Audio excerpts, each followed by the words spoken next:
Alright, so in this video I'm just going to discuss how to use molarity in calculations. So remember that the molarity is equal to the moles of solute divided by the volume of the solution, which is in liters. So moles of solute over liters of solution. That is what molarity is. So that means that any two of these things, molarity, moles of solute, or volume of solution, can be used to solve for an unknown. So that means if I have the volume and I have the molarity, I can solve for the moles of solute. And if I have the moles of solute and the molarity, I can solve for the volume. So we're going to do a couple of examples that have to do with these concepts. So suppose I have 200 milliliters of a 0.7 molar solution of glucose, C6H12O6. 200 milliliters, 0.7 molar glucose solution. And what I want to know is how many moles of glucose is that? So moles of C6H12O6. That's what we're trying to figure out. So we start out with a volume, right? We start out with 200 milliliters, but then again we're also given molarity, which is, remember, molarity is going to be in moles over liters. Molar is just another way of saying moles per liter. But if you look at the units that are in molarity, we have liters. We don't have milliliters, so we have to convert this 200 milliliters into liters. And there are 1,000 milliliters in 1 liter. So now that we have liters, we can use molarity as a conversion factor to get moles. So I'm going to put my liters on the bottom to cancel out, and I'm going to put my moles on top. And 0.7 molar means we have 0.7 moles for every 1 liter.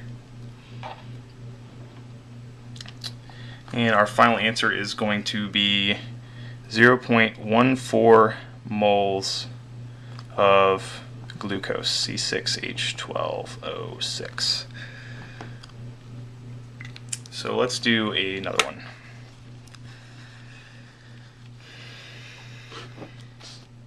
Okay, so now suppose that I have a 20.0 molar I2 solution, and suppose that the mass of I2 that I used to make this solution, so the mass of I2, or the mass of the solute, which is I2, is 17.6 grams. And what we want to know is the volume. Volume of the solution.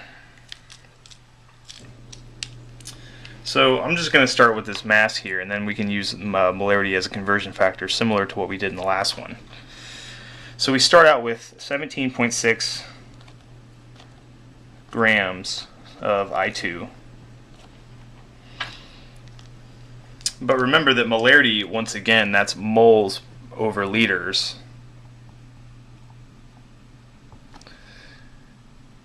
So we need to convert this mass into moles. And the way that we do that is by using the molar masses that are given on the periodic table.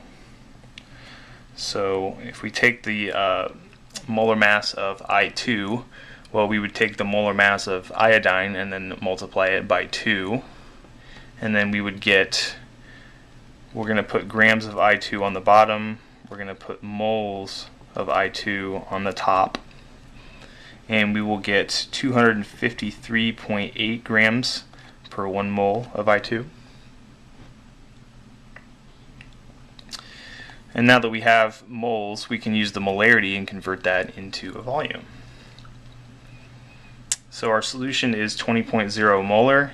So I'm going to put my moles on the bottom, and I'm going to put my liters on top.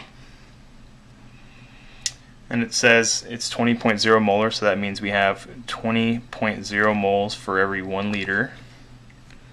And then I forgot to do it in the last example, but it's a good idea to cancel out the units. Grams cancels with grams, moles of I2 cancels with moles, and we're left with nothing but liters. And our final answer would be 3.47 times 10 to the negative 3, and this would be liters. So if you wanted to clean this up a little bit, you could say, you could multiply it by 1,000 and say that this is 3.47, excuse me, milliliters. So that is how to use molarity in calculations. So this will come in handy when doing solution stoichiometry.